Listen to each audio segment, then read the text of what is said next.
আসসালামু আলাইকুম ওয়া রাহমাতুল্লাহি ওয়া বারাকাতুহু। সম্মানিত আমার দর্শক ভাই বোনেরা, আপনারা যারা নিয়মিত আমার ভিডিও দেখুন, আজকে খুব খুব চমৎকার একটা বিষয় নিয়ে আলোচনা করব, জিন হাজির নিয়ে।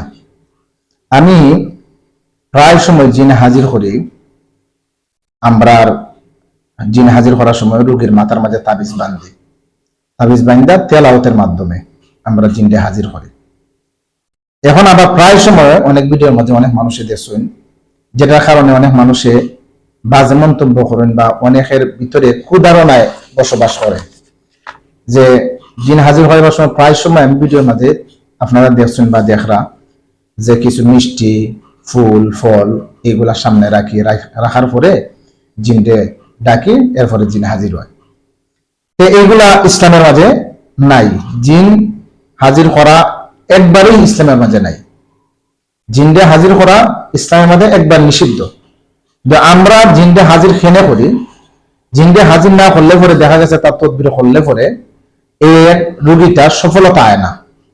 আর জিনগ্রস্ত যারা হইছেন, জিনের দ্বারাতে যা আক্রান্ত হইছেন, তারা যে কতটুকু কষ্ট করেন এই রোগীটা লইয়া, একমাত্র যারা ভুক্তভোগী তারা ছাড়া দুনিয়ার খেউরে বোঝানো সম্ভব না, মানুষের বুঝতেও নাই। আর যদি আমার দ্বারা ডাইরেক্টলি আমার চেম্বারে যদি কোনো ব্যক্তি আইয়া যদি দেখে যে একটা জিন আক্রান্ত রোগীর কতটুকু কষ্ট, তার ফ্যামিলির কতটুকু কষ্ট, তার গার্জেনের কতটুকু কষ্ট, তার নিজের চোখে যদি দেখাতে বুঝতে পারবো। এখন আমার প্রশ্ন আইলো বা অনেক মানুষের প্রশ্ন আইলো যে আপনি জিন হাজির করেন, ভালো কথা, কিন্তু জিন হাজির করেন আবার ফুল ফল মিষ্টি আগরবাতি মোমবাতি জ্বালায় খিলা একটা পূজার মতো লাগে, এটা আমি বুঝি। এখন আমার পাবলিকের উদ্দেশ্যে যে কথাটা হয়েছে যে কোনো জিনিস দেখতে যেটা বাহ্যিক দৃষ্টিতে যেটা দেখা যায়, তাইলে আপনি যদি মনে করলেন যে সঠিক বা বাস্তব, এটা ঠিক নয়। আপনি নিয়ম হচ্ছে যে কোনো মানুষের বিষয়ে আলোচনা করার আগে, যে কোনো মানুষের বিষয় মন্তব্য করার আগে আপনার নিয়ম হচ্ছে যে একটু যাচাই বাছাই করা। আমি জিন হাজির করার সময় ফুল ফল মিষ্টি যে দেই, অন্য যে বা যারা অনেকে আছে এইভাবে হাজির করেন, তারা এটারে আসন হয়, এটারে তারা আসন মনে হইরা আসন সাজাইয়া তারা জিন হাজির করায়। এটা তারার দৃষ্টিতে আসন। আর আসন মানে উচ্চ একটা সাবজেক্ট, একটা দামি একটা সাবজেক্ট। আর আমি যে ফল মিষ্টি যেটা দেই, এটার আমি আসন হই না।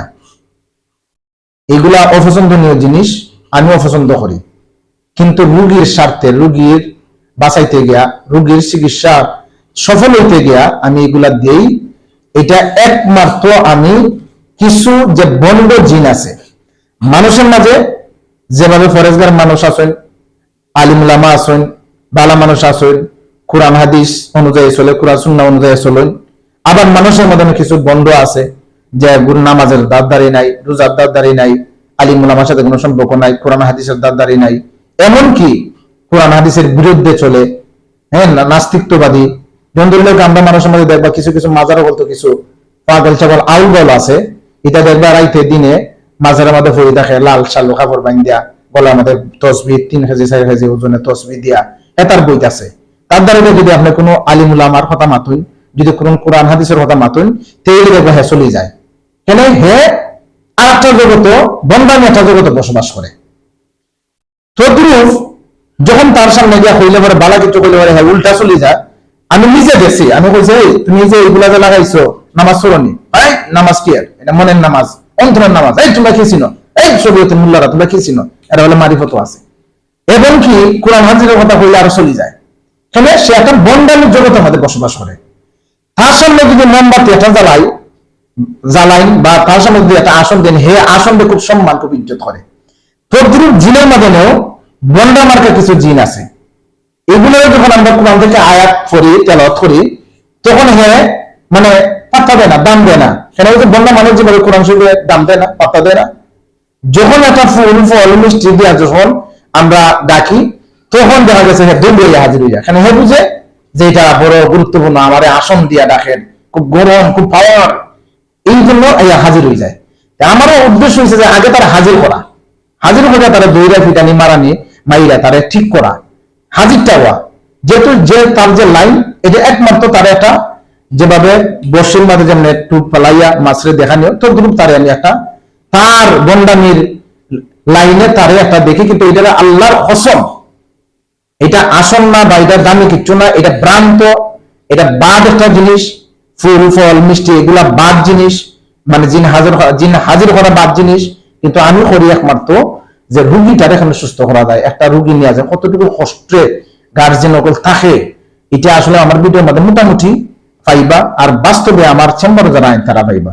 আপনারা আল্লাহর ওয়াস্তে আপনি চিন্তা করে দেখবা বা আপনি ফলো করে দেখবা, আমরা একটা ভিডিওর মধ্যে জিন হাজির করার সময় বা যে কোনো চিকিৎসা, আমরা চিকিৎসার মধ্যে একটা বাক্য কুফরি মূলক কোনো বাক্য নাই। আমরা সবসময় আলিম ওলামার সাথে যোগাযোগ রাখি, আমি সবসময় আলিম ওলামার সাথে যোগাযোগ রাখি, যে যাতে আমরা পথভ্রষ্ট হই না। আমরা চিকিৎসা করলাম যাতে ইসলামের বিরুদ্ধে যায় না, যাতে কোরআনের বিরুদ্ধে যায় না, যাতে হাদিসের বিরুদ্ধে যায় না, যাতে সমাজের বিরুদ্ধে কোনো আমরা আচার আচরণ ব্যবহার যায় না, যাতে কোনো কুফরি মন্ত্র তন্ত্রায় আমাদের ঢুকে না। আমি সারাটা জীবন আমার লাইফে 17-18 বছর ধরে কবিরাজি করি, এই পর্যন্ত কুফরির বিরুদ্ধে আমি যুদ্ধ করে গেলাম, কুফরির পক্ষে না। আর কুফরি আমি লালন করি না, কুফরির বিরুদ্ধে আমি খাস করি, কুফরির বিরুদ্ধে আমার সংগ্রাম। যারা জিন এবং জাদু করে, অনেক মানুষে আমার ফোন করে হুজুর আপনার একটা জাদু করাইতাম, হ্যাঁ মনে করে যে কবিরাজি মনে জাদু। কিন্তু আমি বলি ভাই আমি তো জাদু করি না, জাদু চিকিৎসা করি। আমি জিনের চিকিৎসা করি, জিন জাদু নিয়ে আমি খেলাধুলা করি না, আমি এটা চিকিৎসা করি।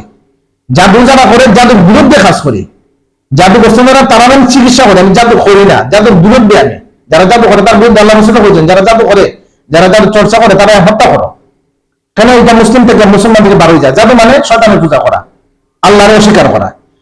বিশেষ করে আমার ভিডিও যারা দেখুন, যারা সবসময় নিয়মিত দেখুন, আপনারা আল্লাহর কসম করতে হইতাম পারি যে আপনি ডাইরেক্টলি আমার দ্বারা যাচাই বাছাই করে দেখবো আমরা কুফরি লালন করি না, কুফরির বিরুদ্ধে। আর এটা সম্পূর্ণ মানছে দেখবা যে সময় ফল ফুল মিষ্টি নিয়ে আসন সাদা এটার ভক্তি করে সালাম দেয়, এ করে সে করে। আর আমার অভ্যাস এটা, যে সময় আমার খাস শেষ হয়ে যায়, জিন হাজির হয়ে আমি ফিটাই লাই, তখন আমি এই যে মিষ্টি মিষ্টি ফাউ দিয়ে আমার আমি ফালাই দিই। প্রায় সময় আমার দ্বারা যারা তারা দেখে, হ্যাঁ তারা অসম্মান করে, মানে এটা যে ভ্রান্ত তারা আমি বুঝাই। আল্লাহ পাক রব্বুল আলামিন আমরা এই কথাগুলো বুঝার তৌফিক দেখো। আখির দাওয়ানা আলহামদুলিল্লাহ।